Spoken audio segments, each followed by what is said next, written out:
Bom dia, boa tarde, boa noite. Sejam todos muito bem-vindos a mais um episódio do programa A Ciência da Vida Após a Morte.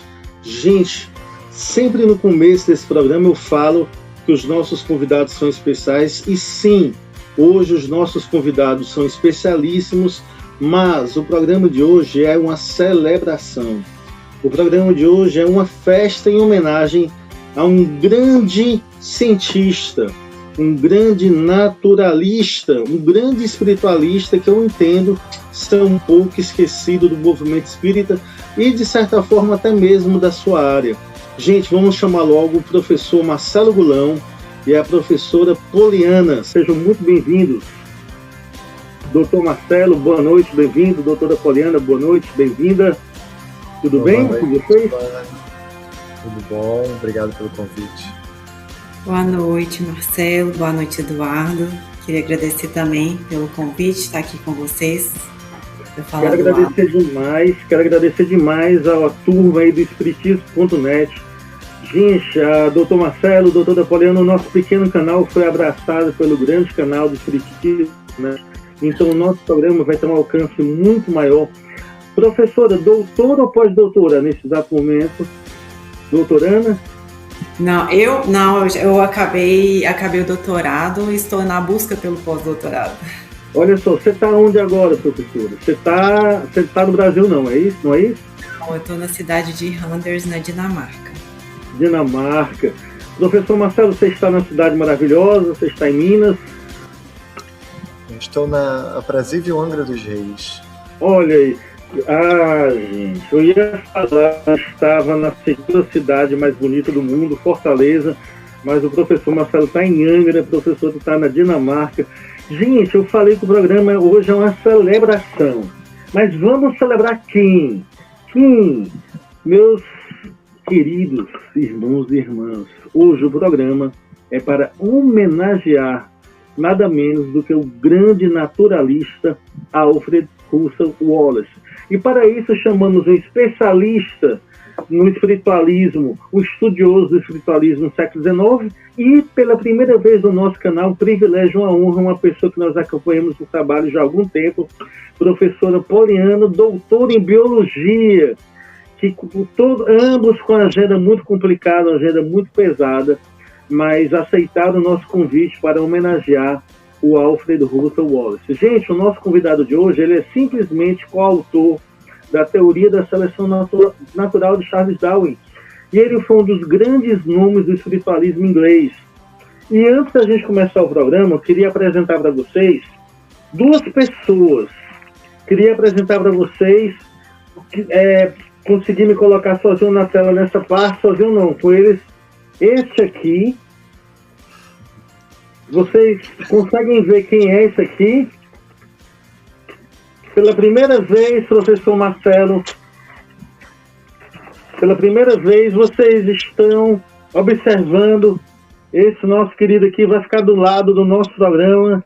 Quem é esse aqui, professor Marcelo? Quem é, doutora Poliana?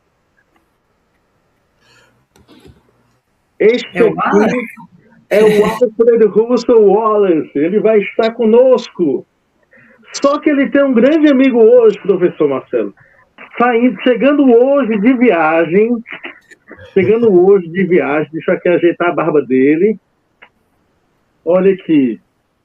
Gente, ele está com um grande amigo dele, o Charles Darwin, os dois aqui.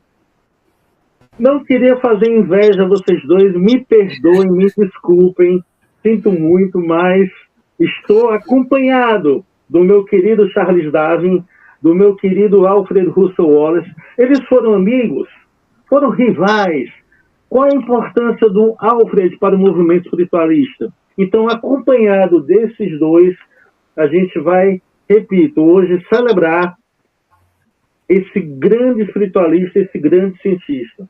Olha, eu gosto demais dessas representações. Já vi outras figuras históricas com a mesma forma de arte trabalhada e são muito icônicos. Conta pra gente sobre o ambiente histórico dele no século XIX. Fala um pouco pra gente. falando sobre o ambiente espiritualista no século XIX, que o Alfred Russel Wallace estava envolvido, a gente tem que ter em mente ali o contexto histórico. Em 1848, nós temos o início do fenômeno das mesas girantes nos Estados Unidos, e em 2 anos são enviadas grupos de missionários espiritualistas para a Europa para fazer demonstrações desse fenômeno em loco, e a Inglaterra foi o primeiro país europeu a receber essas missões, né, essas comissões espiritualistas, ali entre 1850, né, de maneira mais decisiva, em 1852. Pensando que em 52, 53, né, esse conhecimento chega à França, e no continente europeu como um todo, né? Então a França recebe, começa a ter um grande número de adeptos, lembrando também que a Inglaterra também recebe uma influência muito forte do mesmerismo, né? Do processo de magnetização que ocorre na França no final do século XVIII. E no século XIX, esse processo do magnetismo vai à Inglaterra, e ali ele ganha novos contornos, né? Deixando de ser chamado de magnetismo para ser chamado de hipnotismo. Daí começa, na Inglaterra, o hipnotismo a ser usado para se realizar cirurgias, né, como estado preparatório, lembrando que o próprio Freud, né, tinha conhecimento do hipnotismo já por conta dessa matriz inglesa. Então, existe um grande número de magnetizadores na Inglaterra, e se desenvolve esse espiritualismo moderno também na Inglaterra, que vai ganhar fôlego ali na década de 50, e até a década de 70 a gente vai ter importantes nomes do espiritualismo e até mesmo representantes do espiritismo na Inglaterra. Então, o nosso Alfred Russel Wallace, ele nasceu em 8 de janeiro, de 1823, teve uma longa vida, depois eu vou dizer quando ele desencarnou, quando ele faleceu, e ele, gente, o 8º de 9 filhos, enquanto o Charles Darwin, um rico, né, que nasceu, isso não é crítica, tá, gente? Estou falando, rico, nasceu numa família abastada, na Inglaterra vitoriana, né? Teve todas as condições. O nosso querido Alfred nasceu numa família muito menos, né, dotada financeiramente, e ele teve que trabalhar desde o começo. Então, esse, que era o 8º de 9 filhos, nasceu no país de Gales, à época, e dentro desse ambiente histórico, como o professor Marcelo falou, de chegada do espiritualismo, não é isso?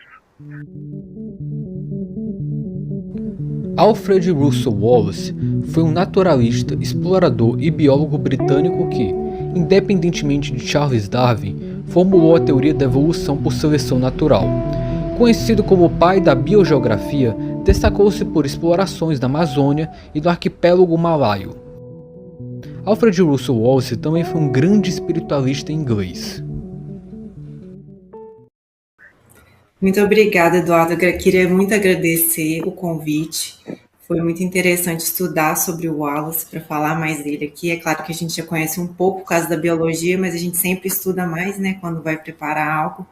E esse aspecto que você falou é extremamente interessante. Você falou até sobre Aristóteles, né? Eu tinha visto alguma coisa sobre isso, porque a biologia na época do Wallace não era como a biologia de hoje, era bem diferente. Ele estava num processo de transformação. A época que ele nasceu foi uma época de transformação. Então, a gente começa ali na biologia como uma filosofia natural, né? Justamente com o que você falou, com os pensamentos com a ideia de Aristóteles, né? Que você tem os fenômenos naturais, eles passam a ser considerados por ter causas naturais e não causas divinas, né, que é a ideia ali de Aristóteles. Qualquer coisa que eu estiver falando aqui da filosofia errada, vocês me corrijam, por favor, também, tá? E isso dura até o século XVII ali, quando você tem a Revolução científica, você tem diversos pensadores que saem só do campo da observação, e eles vão ali tanto também para experimentação, né? Então, se você tem um desenvolvimento de experimentos, desenvolvimento de teorias, você tem diversos grandes nomes ali a partir do século XVII. Isso é intensificado pelo iluminismo, né? Que ele favorece a razão em questão em detrimento da fé. Então aí a gente tem o que a gente chama de naturalismo moderno. E o Wallace veio na verdade, na transição do naturalismo moderno para o naturalismo do século XIX, que você tem a criação de teorias em cima disso, né? Você passa a entender que a natureza ela é governada por leis universais, então os cientistas passam a buscar uma explicação e criar teorias com base em experimentos, com base em evidências ali. E o Wallace, na verdade, é um resultado disso, assim como outros que vieram antes dele, como Humboldt, como diversos outros nomes, porque o naturalismo, de uma forma um pouco diferente, o Wallace era um naturalista um pouco diferente ali, a gente vai falar por quê, mas ele foi em busca de evidências, né? Nessa época, assim como o Charles Darwin, o Wallace estavam em busca de conhecimento em outras terras, isso foi algo muito incentivado pela ciência, tanto pela questão política quanto pela questão econômica. Eles estavam explorando, buscando conhecer o mundo, né? Aqueles lugares desconhecidos pela comunidade europeia. Então, aí como naturalismo, né? Como essas pessoas que iam atrás de evidências da ciência, de conhecer o mundo biológico, os organismos, os lugares diferentes, isso foi a base para a teoria da evolução. Porque antes do Wallace, o que se tinha? Tinha a ideia do que a gente chamava de, com relação à evolução, antes da teoria da evolução, a gente tinha o que a gente chamava de fixismo. Também meio que foi baseado em observação, né? Os cientistas viam que todas as espécies, tudo que tinha ali, eles consideravam que isso sempre existiu. E a partir depois do fixismo, a gente começa a ter evidência de fósseis, com o Cuvier, que ele passa a entender, ele traz a ideia de extinção, e para explicar essa ideia de extinção, e aí que entra meio que o transformismo, que ele vem com a teoria do catastrofismo. Para explicar a extinção, ele passa a explicar que existiram grandes catástrofes que exterminaram todas as espécies que tinham, e por isso se encontram animais extintos, e depois disso, a partir daí eles começaram a entender um pouco, assimilar um pouco e debater essa ideia desse transformismo. E aí vem a primeira teoria da evolução, que foi antes do Darwin, né? Que foi a teoria do Lamarck, do uso e desuso. Você passa a considerar algo mais. Isso tudo meio que preparou o terreno para a teoria da evolução. Então os naturalistas... Sim, termina. Perdão. Só para fechar, né? Então, é um cenário de transformação, né? Que ele nasceu nesse momento ali, onde isso tudo estava acontecendo. Quando ele nasceu em 1823, a primeira teoria da evolução foi de 1809 com Lamarck. A teoria do catastrofismo foi aí na segunda década do século XIX. Uhum. Então ele nasceu numa época em que os naturalistas estavam percebendo que os animais mudam, havia evidências disso, e os naturalistas, os biólogos da época, estavam querendo compreender como é que surgem as espécies, digamos assim. É isso? Então... Exatamente. E só uma observação diferente do Darwin, porque o Darwin ele era fixista. Antes dele ir para a viagem, ele acreditava na teoria anterior. E o Wallace não, o Wallace, quando ele foi viajar, ele já tinha aquilo em mente, ele queria descobrir qual que era a origem das espécies. Ele já tinha isso, ele tinha um pensamento distinto do Darwin. E aí, gente, olha só. Você imagina o que é que um adolescente pobre vai fazer na Inglaterra? E aí ele começou a estudar a questão ele se tornou agrimensor, ele se mostrou alguém bastante intelectual, um estudioso, alguém que rapidamente aprendia, tinha talento para matemática.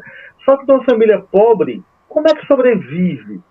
Nessa época, era uma época de formação de museus, a Europa estava descobrindo o mundo, e quando a gente fala descobrir, também estava a questão do neocolonialismo, infelizmente, uma série de desastres que aconteceram, mas hoje é um programa celebrativo.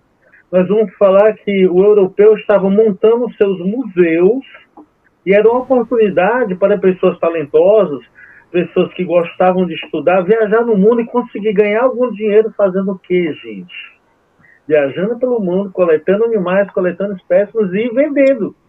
E o nosso Wallace, ele se torna um vendedor, um coletor e um vendedor de, talvez, sobretudo, insetos.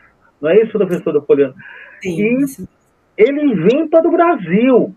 E aí, gente, em 1848, com essa profissão, ele vem para o Brasil. Então, essa pessoa ter essa profissão de coletor e vendedor de animais e conseguir viver disso, você imagina o espírito aventureiro do jovem Alfred Russel Wallace. E aqui no Brasil, no Rio Negro. Ficou um tempo aqui no Brasil, mas aconteceu uma coisa com ele, e já eu vou ter uma pergunta para o Marcelo. Numa dessas viagens que ele estava coletando, voltando para Londres, gente, 1852, o navio pegou fogo, Alfred Russel Wallace passou 10 dias à deriva, parte do material dele se perdeu, uma parte ficou, me parece que na aduana brasileira. Você imagina, gente, você ficar 10 anos, 10 dias à deriva no navio, você fica quebrado, você perde ali seu dinheiro. Eu imagino que, parece-me que tinha um seguro, sim, é claro, mas o fato é que ele voltou para a Inglaterra numa situação terrível. O que ele decide? Vou voltar a vender insetos. E nessas viagens, ele que tinha tido um treinamento com um especialista, ele já observava os animais, ele observava, a professora vai falar, as diferenças gritantes, e parece que havia até uma barreira entre ilhas próximas, que o Alfred, extremamente observador, começou a notar a diferença entre espécies de locais próximos. Enquanto ele era coletor e vendedor de insetos, conseguia viver disso, enquanto ele naufragou, em algum momento da vida dele, ele passou a acreditar na vida após a morte. Em algum momento da vida dele, professor Marcelo, ele se tornou aquele que nós vamos chamar de espiritualista, não espírita necessariamente com o movimento espírita mais relacionado a Kardec. Ele começou a acreditar na vida após a morte. Em 1865, né, segundo as principais fontes, ele começa a interessar pelo espiritualismo moderno, tem contato com a primeira médium, e logo nas primeiras experiências ele recebe uma mensagem. O Wallace era bastante criterioso, ele conferia as páginas, ele marcava as páginas, assinava as páginas para evitar que houvesse uma fraude de uma pessoa que está escondendo um papel. E aí, na primeira mensagem psicografada que ele recebe as palavras Pará e a palavra Herbert, que era o nome do irmão dele que tinha sido morto, que tinha morrido no Pará, 14 anos antes, né, dessa experiência. Então, era algo pouco conhecido. Ele se impressiona, inclusive ele pergunta o nome da última pessoa que o Herbert viu. A médium acerta, inclusive, esse nome. Então, ele, em pouco tempo, né, no ano seguinte, a médium é a Mary Marshall, né? Uhum. E aí ele recebe, quando ele pergunta o nome do amigo que teria visto o Herbert pela última vez, a resposta foi exata, foi o Henry Walter Bates. Então isso tudo impressiona muito ele. E com isso, ele, no ano seguinte, ele escreve seu primeiro livro a respeito dos fenômenos espiritualistas, que é o aspecto científico do sobrenatural, em que ele busca, né, é uma missão da vida dele, validar esse tipo de experiência para cientistas, né? Como você e a professora Poliana bem disseram, era um momento em que se buscava conciliar o crescimento da ciência era tão grande, a confiança que se tinha na ciência era tão grande, que se começava a examinar a possibilidade da ciência explicar fenômenos de natureza sobrenatural. Já havia, inclusive, um ramo nessa área chamada teologia natural, que desde o início do século XIX buscava explicar os fenômenos bíblicos a partir da ciência. Então, esses fenômenos novos do espiritualismo moderno, segundo Wallace, também seria passível de uma investigação rigorosa. E era isso que ele propunha para as sociedades científicas, né? A Sociedade Científica para o Progresso da Ciência, né? Ele era um dos partidários que incentivava a pesquisa por parte de cientistas rigorosos desses fenômenos, né? Então, isso chama atenção, é um projeto de vida dele, de 65 até 1913. Ele vai ser um entusiasta e um grande divulgador, tanto desses fenômenos, quanto também da insistência para que se investigue seriamente, né, como William Crookes, né, o fez, e tantos outros o fizeram, né? O próprio professor Eduardo teve a oportunidade de conhecer algumas das primeiras sociedades científicas que tinham propostas de investigação do sobrenatural. E esse processo, e o Wallace foi um dos pioneiros, um dos primeiros cientistas de renome a buscar convencer a sociedade científica de que esses fenômenos eram válidos, né? E isso gerou como herança, né, a Society for Psychical Research, que até hoje existe, né, e até hoje continua publicando proceedings, né, anais sobre experiências a respeito, né, do espiritualismo, dos fenômenos, né, que foram primeiramente demonstrados naquele período moderno, né, pelo espiritualismo norte-americano. Professora Poliana, nós temos um projeto. Este programa é o Ciência da Vida Após a Morte, né? Uhum. Nós temos um outro projeto chamado Memórias do Espiritismo. E nos últimos anos nós conseguimos fazer o Memórias do Espiritismo fora do Ceará, no Brasil, e também conseguimos nos últimos 2 anos fazer o Memórias do Espiritismo fora do Brasil. E o professor Marcelo lembrou, não ia falar, existe eu não sei se eu lhe passei, se eu não lhe passei, eu acho que você vai gostar muitíssimo, acho que passei para o André é o nosso comandante que está aí nos bastidores. André, um grande beijo, um grande abraço para você, sem você esse programa não estaria acontecendo. Então nós fizemos o Memórias do Espiritismo especial Espiritualismo em Londres, e nesse programa nós visitamos os principais locais históricos do Espiritismo, tanto em Londres como na Escócia, e ficou muito bacana, gente, ficou muito bacana. Nesse mesmo canal aqui, vão lá, procurem a playlist Memória do Espiritismo e procurem o Espiritualismo em Londres. E tivemos a grata participação, querida participação do especialista Marcelo Gulão. Professora, antes de fazer a próxima pergunta para você sobre o nosso querido Alfred Russel Wallace, queria mostrar para vocês, gente. O professor Marcelo já falou queria mostrar para vocês 2 livros que ele escreveu. Além desse que o professor Marcelo falou, Os Fantasmas e Suas Aparições, e Diálogos com os Céticos.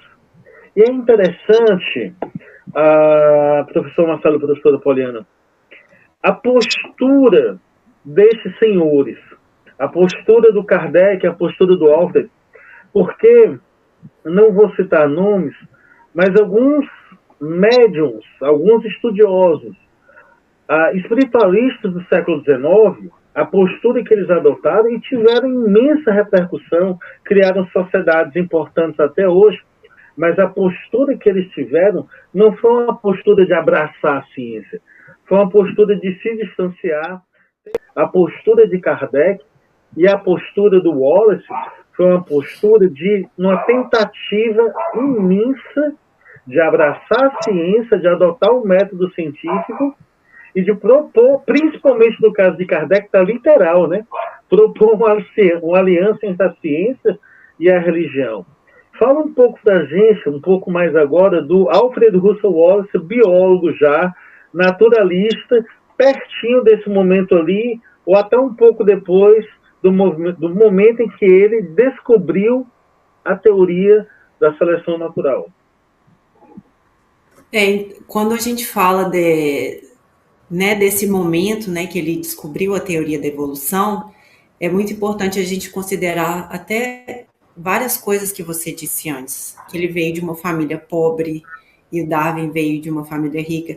Então, quando ele descobriu, né, a teoria ali da evolução, ele estava no arquipélago Malásia, né, que chamava na época, hoje a Indonésia, ali entre nas ilhas lá em Bali, e ele, antes disso, né, antes dele... a primeira coisa que a gente tem que considerar porque Darwin já tinha descoberto antes a teoria da evolução pela seleção natural, 20 anos antes. Só que Darwin ele teve que passar por todo um processo ali de compreensão, entendendo que ele tinha um pensamento mais fechado ali. O Wallace, muito pelo contrário, o Wallace, ele tinha, assim como você falou, ele não tinha medo de questionar, de pesquisar, ele era muito aberto para isso, né? Então, ele vem de uma trajetória ali que é muito diferente da de Darwin. Ele já foi muito mais direto, né, ao ponto ali da questão da evolução, tanto que, como você comentou também, né, ele foi um agrimensor, ele já sabia... Ele tinha um conhecimento de mapas, ele não foi para a universidade, assim como Darwin foi. Então, a gente tem diversas diferenças, ele até uma diferença de idade. O Darwin é 14 anos mais novo que o Wallace. Né? Então, quando Darwin estava fazendo a viagem dele no Beagle, o Wallace estava saindo da escola. Então, o Wallace chegou à mesma conclusão do que o Wallace. O Wallace chegou à mesma conclusão do que o Darwin, assim, de uma forma diferente, mas se você for pensar até mais rápido, assim, com uma estrutura de pensamento muito diferente e caminhos diferentes, né? Ele, como você falou, ele foi para a Amazônia, teve o navio queimado, enfim. Ele entrou na academia de uma forma diferente, e quando ele estava lá no arquipélago Malaio, né, ele estava doente, e aí teve a ideia foi juntando as pecinhas baseado com as diferenças que ele viu, porque o que acontece ali? Ali no arquipélago, você tem 2 regiões biogeográficas diferentes. Wallace chegou a Belém em 1848, com o intuito de estudar a origem das espécies e financiar a viagem vendendo animais para os museus. Ele identificou como rios e barreiras geográficas separam espécies. Publicou Viagens pelo Amazonas e Rio Negro em 1853. Então, você tem uma fauna e uma flora, tudo é muito diferente em ilhas muito próximas. Sim, tanto que ali, ele, a partir disso, inclusive, ele definiu tanto com a biodiversidade que tinha ali, e com as características da geologia, né, com o relevo, com o clima, com essas diferenças todas que ele viu, ele definiu zonas, a gente chama de zonas biogeográficas diferentes. Exatamente ali entre essas duas ilhas, inclusive, até hoje é chamada a linha de Wallace, né? Não foi ele que deu o nome para a linha, mas ele determinou a linha, uns anos depois, o Huxley, ele nomeou a linha de Wallace em homenagem ao Wallace, uns 2 anos depois da publicação. Então, ele foi extremamente importante ali não só para a teoria da evolução, né? Porque quando ele teve a ideia, o que ele fez? Ele escreveu um artigo e mandou para o Darwin. Essa história é maravilhosa. Essa história é maravilhosa.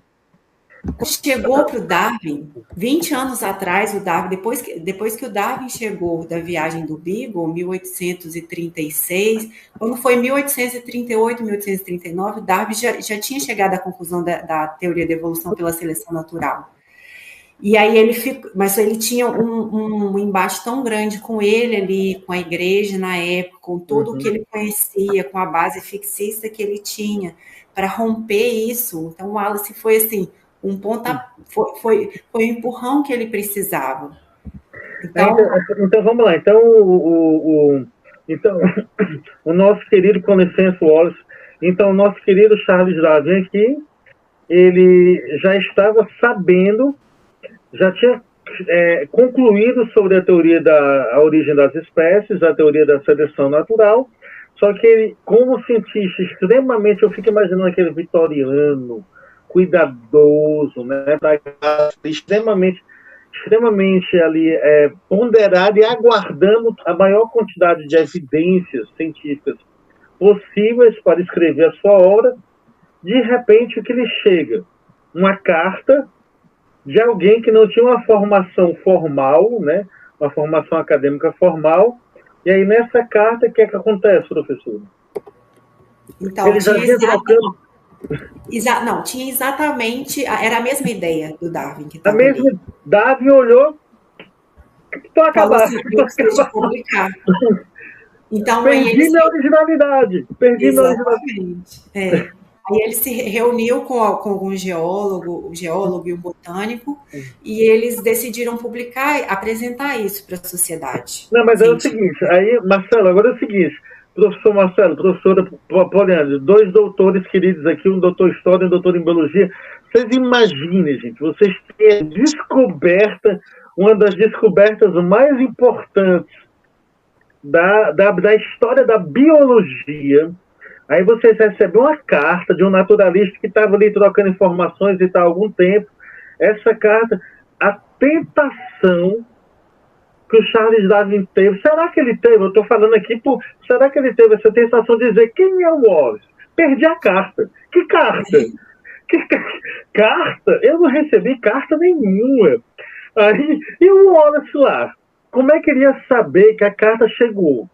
Será que Marcelo, Davi, será que hoje em dia, algum cientista recebendo essa carta teria a honradez do grande Charles? Essa é uma das, no plural, razões que eu admiro esse rapaz aqui. Como é que fica essa situação, professor Marcelo?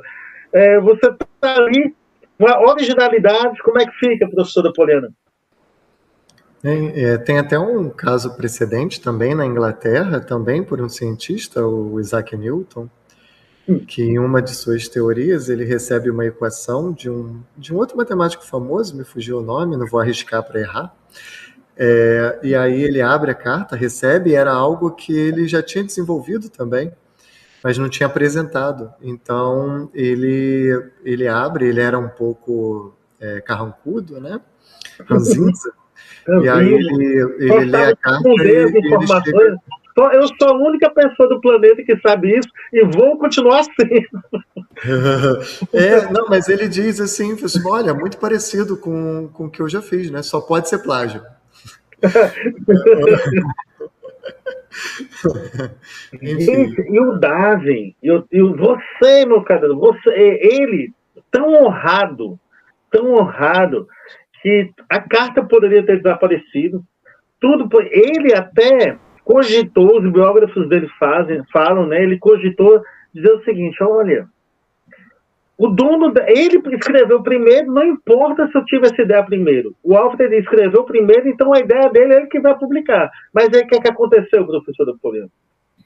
Então, eles decidiram apresentar o artigo, né, a carta que o Wallace tinha escrito, junto do que um artigo que o Darwin tinha escrito antes, e uma carta do Darwin ao outro, eu acho que, se não me engano, era um botânico, algum outro cientista da época, mostrando que aquelas ideias estavam todas juntas ali. Então, eles apresentaram para a sociedade. Na verdade, nem foi o Darwin que tentou, porque o filho do Darwin tinha falecido uns dias antes. Então, quem apresentou foi, se eu não me engano, o Leo e o Copley.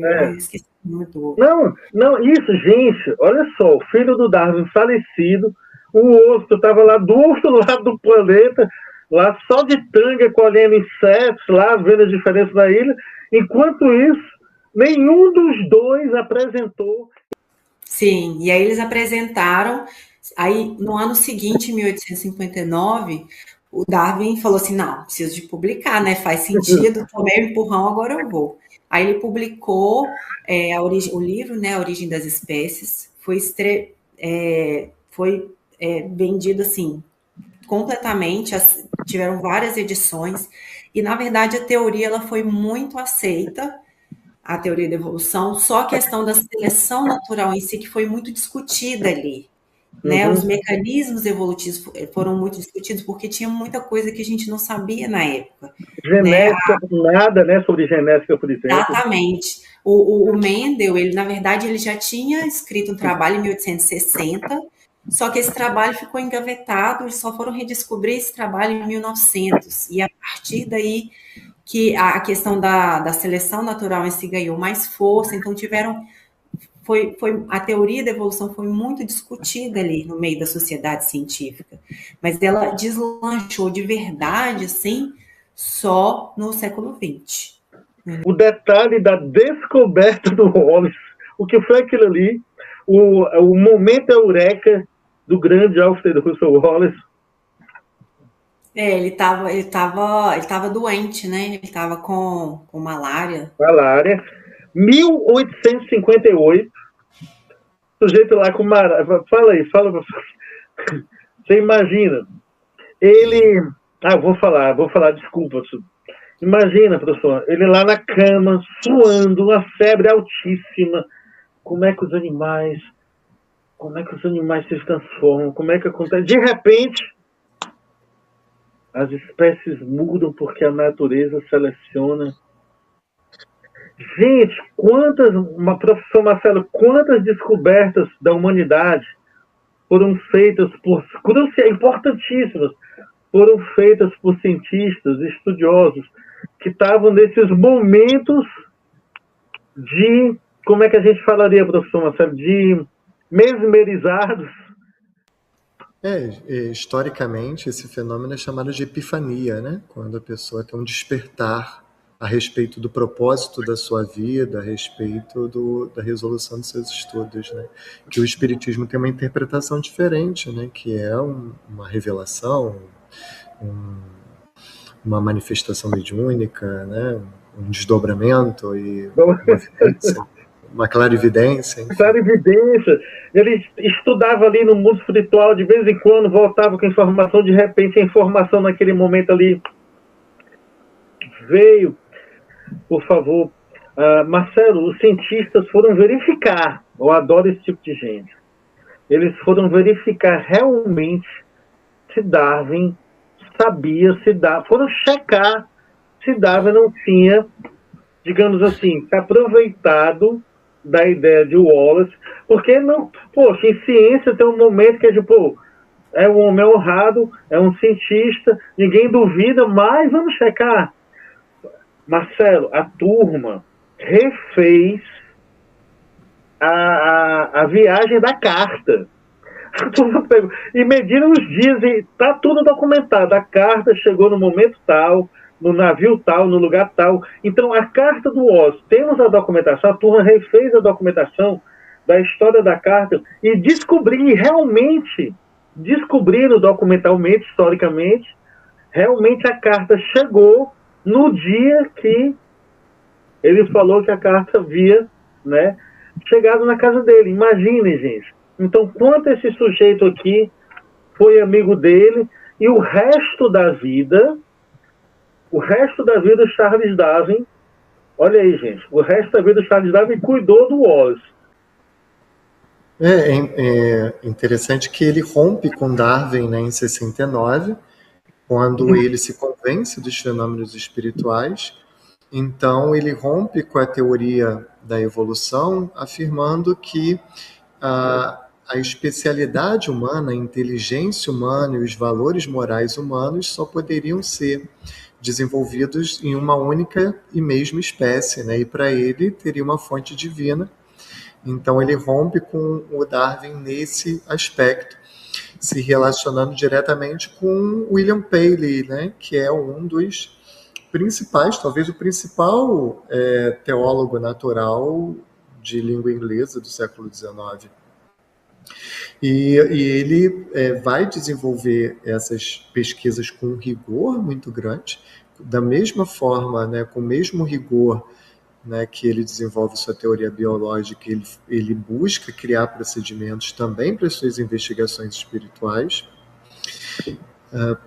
Tanto é que ele faz esses proceedings, né? Ele examina o médium antes, ele marca as cartas, ele faz sessões com luzes acesas e não na penumbra ou na noite, como era comum ser realizado.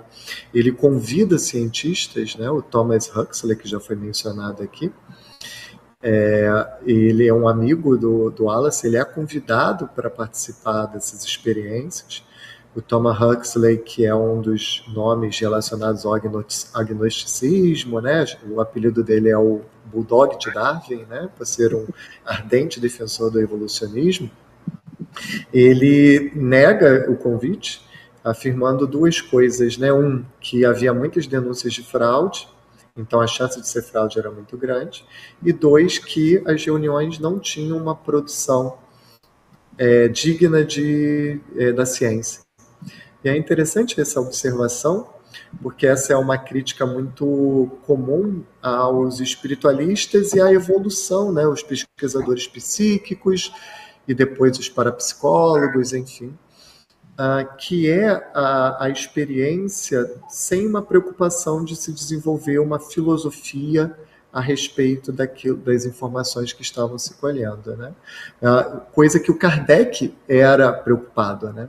Kardec tinha uma preocupação de ir além da experiência do fenômeno e desenvolver uma filosofia, e uma filosofia com implicações morais, né, que deu densidade para a sua tese, coisa que os espiritualistas modernos nunca se preocuparam, ou sempre acharam que era necessário ter mais experiências, mais demonstrações de fenômenos para poder desenvolver uma filosofia. E isso contribuiu muito para combater o movimento espiritualista inglês.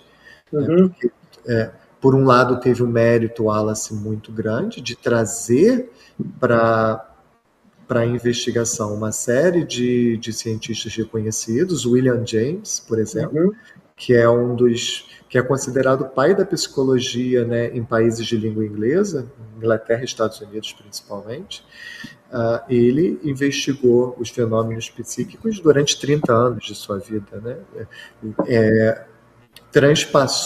Atravessou o período dele de investigador psicológico, da psicologia, as investigações do fenômeno psíquico, né, do fenômeno mediúnico. Então, talvez tenha faltado ali para o Wallace um pouco de Kardec, um pouco da curiosidade de Kardec de desenvolver teorias, de desenvolver ensaios teóricos, né? Era assim que o Kardec chamava, antes de consolidar suas teorias, para tornar o espiritualismo moderno mais consistente, na minha opinião. Né? Olha, Então, esse é um dos pontos que chama a atenção. Uhum. Professor Marcelo, é estranho falar isso, né? Mas eu diria que faltou Kardec para o espiritualismo inglês de forma geral, né? Eu acho que é possível dizer isso, né? Eu não sei se você concorda. Mas, por outro lado... Tivemos a Emma Hart-Britten, né, que traduziu o Livro dos Espíritos, que era uma correspondente do Allan Kardec, que traduziu o Livro dos Espíritos para a língua inglesa, mas é se não, talvez seja o único polo espírita da Inglaterra, né? Havia muitos espiritualistas e nenhum desses absorveu as teses do Allan Kardec, talvez pela dificuldade linguística também, né? Política, linguística, né? Disputas ali centenárias, né? Não diria milenares, né? Mas ali centenárias disputas políticas, né? Entre a Inglaterra, né? E barreiras religiosas também, né? Lembrando o puritanismo inglês, né? Ele é bem enraizado, é uma das causas da Revolução Científica, né? Segundo alguns sociólogos da ciência. Mas esse enraizamento religioso refutou desde o início a ideia de reencarnação, que gerava uma barreira inequívoca, né, entre o espiritismo, né, kardecista e o espiritualismo moderno. E aí tem até um debate interessante, né, em que o Kardec fala, em que ele comenta, né, que os ingleses nunca tinham recebido nenhuma notícia de vida de reencarnação. Né? Nas manifestações espirituais, nunca tinham recebido nenhuma notícia de ter ocorrido a reencarnação. E o Kardec responde, né? Também eles nunca perguntaram, né? Porque como eles refutavam a priori, eles não cabiam, né? Nessas entrevistas, nessas investigações, ver o fenômeno reencarnatório, que era um dos pontos cruciais, né, do espiritismo francês. O desenvolvimento da moral cristã também, né? Toda uma ética e uma relação com a mediunidade que deixa de lado o aspecto financeiro, né? Mas por outro lado também, eu sinto falta, sabe, professor Marcelo, eu sinto falta daquilo que você falou no começo do movimento espírita francês, que é também a perspectiva de você criar grupos científicos, digamos assim, ou pelo menos paracientíficos, ou aí é possível dizer grupos que tinham vontade de dialogar com a academia, que foi o que o Alfred Russell fez. Porque aí, a professora Poliana, enquanto, como o professor Marcelo falou, então, vamos ver se eu entendi, enquanto a biologia estava se tornando ali cada vez mais, digamos assim, materialista. Aí, enquanto a própria medicina, eu acho que em 37, se eu não me engano, já tinha deixado de lado, já tinha cortado, né, professor Marcelo, todo o mesmerismo, né, o magnetismo dentro do seu campo epistêmico, né? E, ou seja, enquanto o materialismo estava se consolidando ali no século XIX, esse rapaz aqui está vindo na contramão, o grande co-descobridor da teoria da seleção natural está vindo na contramão de todo esse movimento de cientificização materialista do conhecimento, sobretudo na biologia, na medicina. É isso, professor? É isso mesmo. Na verdade, ele, inclusive, se eu não me engano, o momento que ele discorda do Darwin ali é justamente quando ele está avaliando a seleção natural e ele olha para o homem e ele fala assim, como que isso vai acontecer? Né? E aí ele começa a questionar. Eu acho que isso é uma característica do Wallace, que ele era um cientista nato, assim, ele não tinha medo de questionar as coisas. Ele, independente do que fosse, a respeito do que fosse, ele era muito aberto a questionar, ele não tinha medo de perguntar, e muitas vezes isso fazia com que ele fosse visto ali como mais extremista, mais radical, mas ele estava, na verdade, ele era muito aberto para coisas novas, para ideias novas, ele tinha um pensamento, na verdade, muito à frente com relação a todas as áreas. Conhecimento ali. que ele se permitiu todas essas experiências, né? Tanto com a teoria da evolução, com inclusive outras áreas da biologia que ele chegou, né? A biogeografia, ecologia, conservação. Ele falou de conservação enquanto ninguém nem pensava nisso na época. Bom, eu estava aqui revendo, professor Marcelo, eu estava aqui revendo o Diálogos com os Céticos e os Fantasmas e suas Aparições. Assim, gente, para mim, esses dois, eu acho uma pena que esses dois livros do movimento espírita, eles entram apenas como história. Quando o movimento espírita sabe que eles existem, pelo menos aqui no ambiente do movimento espírita de Fortaleza, eles entram como história do espiritismo, algo que ficou naquele momento ali do século XIX e que não é mais relevante para a atualidade. Na minha opinião, gente, o Alfred Russel Wallace, cientista da espiritualidade, é alguém que tem muito a dizer ainda para os céticos atuais.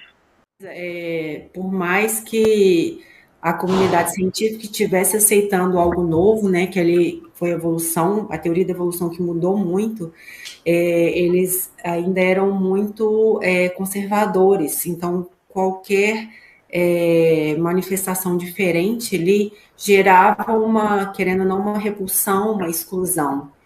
Então, ele sofreu um pouco disso, sim, a partir do momento que ele questionou essas questões, né, sobre o espiritualismo. Então, com certeza, ele sofreu isso, sim, né, essa exclusão, né, da sociedade científica ali, como uma forma de meio que deixar ele de lado, porque ele estava questionando coisa demais, enfim. Então, é uma sociedade científica que aceita o questionamento até certo ponto, até não incomodar ali Não poderia deixar de ler aqui a parágrafo final, rapidamente, gente, dos Fantasmas e suas Aparições. Não é do Alfred, né? O que disseram sobre ele, né? Alfred Russel Wallace enfrentou a intolerância de uma época contra sua origem social, pobre, contra sua religião espírita e mesmo contra sua honestidade científica. De alguma forma, somos herdeiros do seu trabalho e, por esta razão, consideramos importante homenageá-lo, trazendo à luz aquilo que fez de melhor enquanto encarnado, compreender.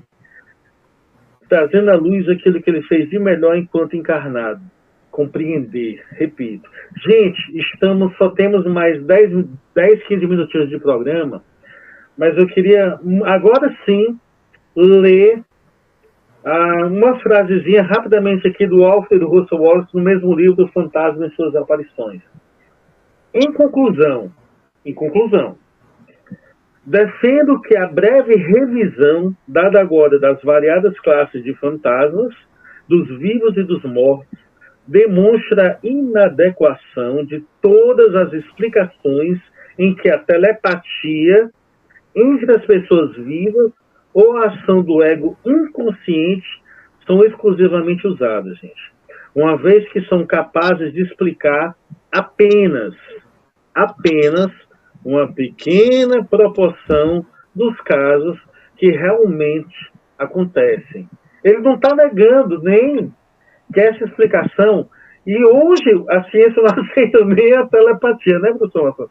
Mas a melhor explicação, além disso, para terminar, insisto que nada mais fundamental e abrangente do que a atuação de inteligências desencarnadas em cooperação com os nossos próprios poderes de transferência de pensamentos e percepção espiritual, o que pode proporcionar uma explicação inteligível e racional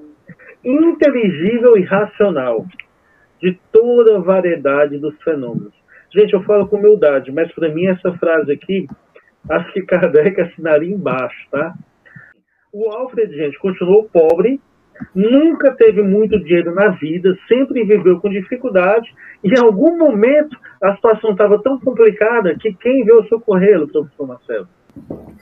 Na verdade, o Darwin pediu para a sociedade da época, eu não me lembro agora se foi quem que foi o provedor, né? Sim. Mas foi para uma pensão para o Wallace, que na verdade foi a primeira bolsa. Eles brincam, né? Que foi a primeira bolsa de estudos para ele, que ele que pudesse ajudar ele de uma certa forma, né? Então, ele foi o primeiro bolsista do CNPq, da FAPEMIG, professor Marcelo, como foi? O Alfred Russel Wallace. Então, assim, eu fico imaginando o diálogo, né? O Darwin vai lá na associação, aqui no Ceará seria o FUNCAP, em Minas seria ali a FAPEMIG, né? CNPq, o Darwin chegando lá no CNPq, né? Gente, o nosso querido Alfred Russel Wallace não está bem de dinheiro, não. Quem? O dos fantasminhas ali? O dos espíritos? Olha, gente, ele está velhinho, ele vai morrer logo, já teve malária, já está bem... Viajou, a situação dele está complicada, vamos dar uma bolsa para ele. Vai vendo, vamos vendo aí, gente, vamos vendo. E sim, qual foi o ano, professora? 1881. Nós vamos dar uma bolsa, beleza. É de 1885 ele vive. 1890 ele, vamos ver, 1890 ele vivido. 1900 vira ali o século ele vivo. 1910 ele vive. E o Darwin morre e ele lá firme e forte. Até que o primeiro bolsista, finalmente, em 1913, morre, se transforma um dos maiores militantes da sobrevivência da vida após a alma, e a impressão da vida após a morte, e a impressão que eu tenho é que ele é muito esquecido, tanto na área ali, tanto no movimento espírita como na área da biologia. Eu acho que o Wallace ele é muito importante pelo incentivo que ele dá para a investigação. Né? O Wallace não era um crédulo. Ele, inclusive, dizia para a Sociedade Britânica de Progresso para o Progresso da Ciência, né, que era a comunidade que ele fazia, a sociedade que ele fazia parte, que ele dizia assim, olha, bem, é claro que nós temos fraude, mas se nós tivermos um caso demonstrado, isso altera o rumo da humanidade. Né? Então, ele incentivava as pessoas a estudar, né, a pesquisar, desenvolvia métodos criteriosos para poder fazer essas investigações. E é esse tipo de abordagem que é necessário ser resgatada nos dias de hoje se formos continuar a analisar os fenômenos mediúnicos, trazer a mediunidade para o campo de pesquisa, esse rigor metodológico e também uma abordagem não materialista, né? Uma abordagem de ciência que não traz consigo uma visão de mundo materialista, que é o conceito original de ciência, né? O conceito de ciência atribuído a uma visão de mundo materialista estava sendo cunhado naquele momento e ganha um aspecto mais radical no século XX. Né? Por isso que pessoas como ele tiveram suas biografias destruídas. Né? Durante muito tempo, o Wallace parou de ser convidado para reuniões, né, da Sociedade de Ciência, porque achavam que ele estava alucinando, né, que conforme vocês já bem disseram. Mas depois ele tem que retroceder, ele se reconcilia com Darwin, começa a escrever artigos científicos validando a teoria darwinista, e aí ele meio que recobra o casamento, né? Restabelece o casamento, e eu acho que faz jus à bolsa, né, nesse período. Mas era um momento que destruía biografias, né? E isso precisa ser levado em consideração. E um segundo ponto, né, o fato dele ser um espiritualista moderno e não um espírita, talvez tenha gerado esse afastamento, né? Porque quando o Brasil adota esse viés religioso, né, desde a virada do século XIX para o século XX, em um primeiro momento esses cientistas foram muito incensados pelo movimento, para mostrar que havia pessoas sérias pesquisando cientificamente o espiritismo, mas depois eles foram um tanto quanto esquecidos, né? A gente observa até mesmo pelas edições dos livros que foram publicados pela FEB, que foram livros que pararam de ser publicados, né? Pelo menos as edições que eu recebo, que eu tenho em mão, físicos, né, que eu leio, é tudo da década de 40, década de 30, né? E depois eles pararam de ser editados. Eu mesmo não conheço edições recentes. recentes, pode ser que eu esteja enganado, tá? O Jader Sampaio faz essa publicação, né, mas faz muito, né, com a coragem, né, com o entusiasmo que o Jader Sampaio costuma ter, né? Mas também porque ele não tinha um vínculo direto com o espiritismo, né? Então, ele era até um crítico, né, assim como toda a sua comunidade inglesa, das ideias do Kardec, por ser ele.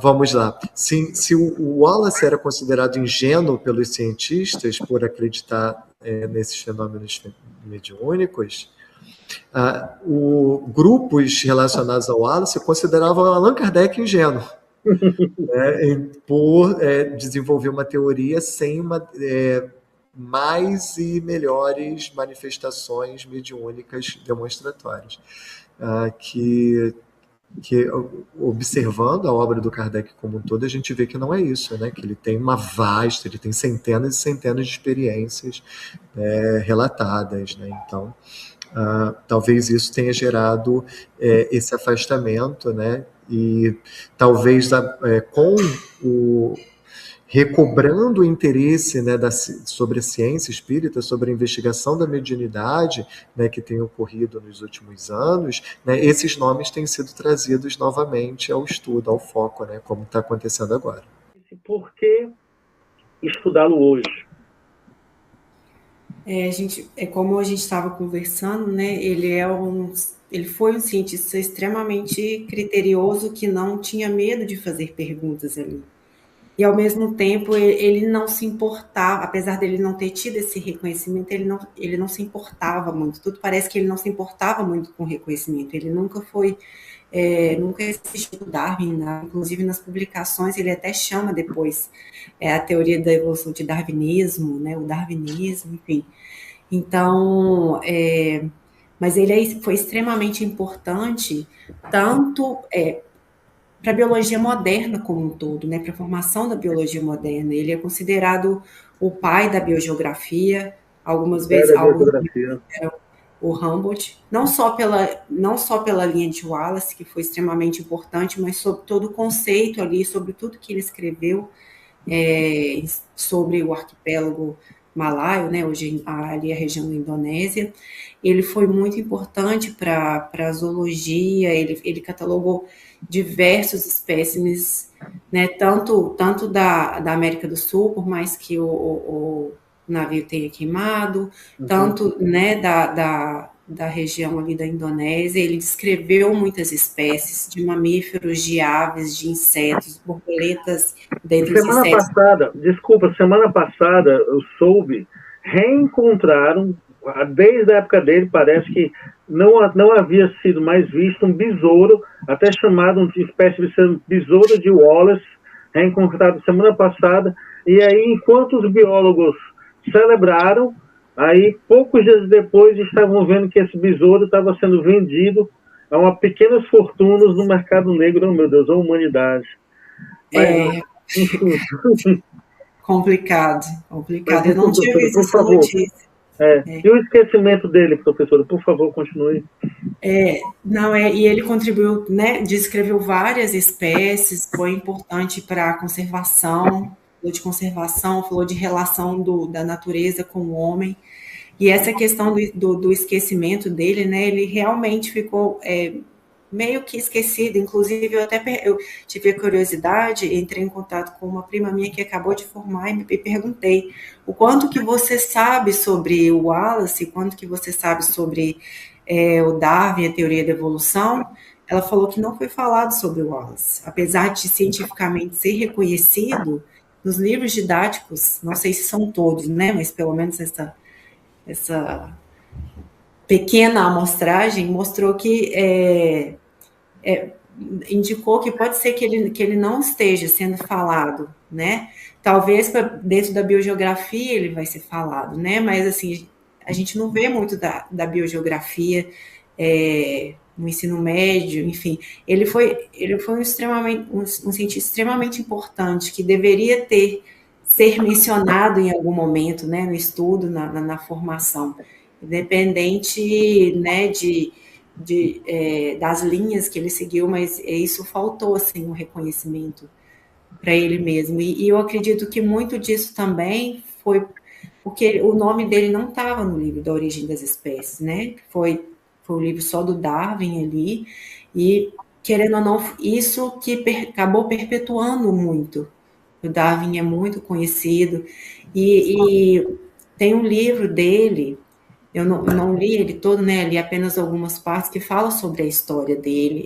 O livro chama Radical by Nature, é de um entomólogo.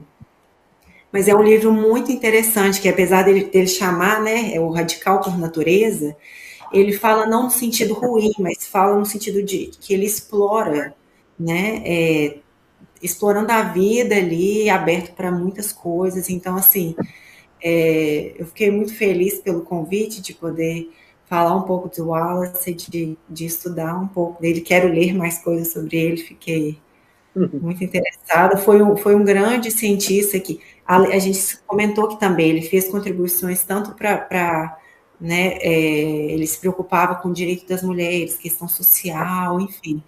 Ele foi cientista completo, não só dentro da caixinha ali. Assim, Humanista, né?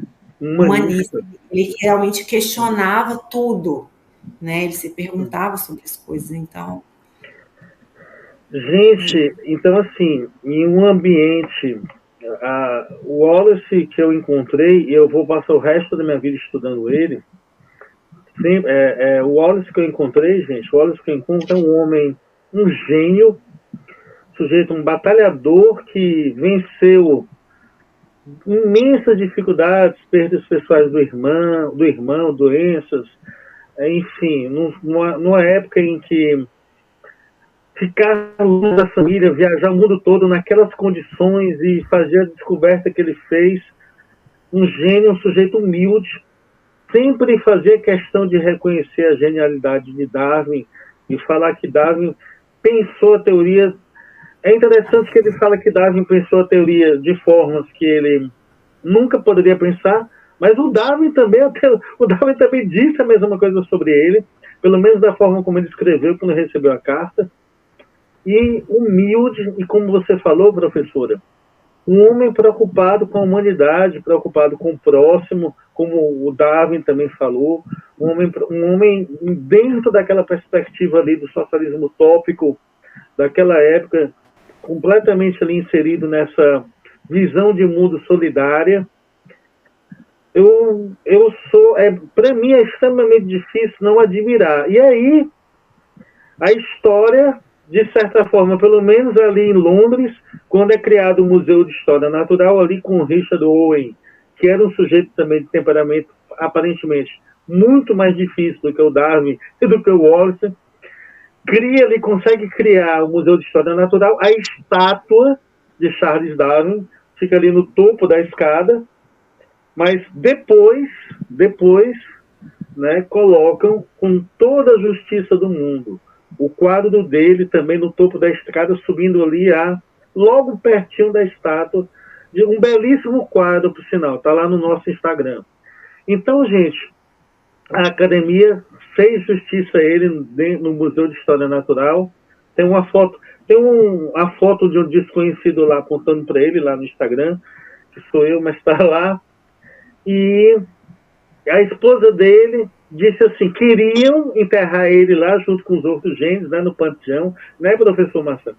Mas a esposa dele falou, não, o Wallace que eu conheço, meu marido, quer ser enterrado lá na cidade natal dele, era uma pessoa humilde, o correto é lá. E ele foi, ele está lá, os restos mortais foram colocados lá.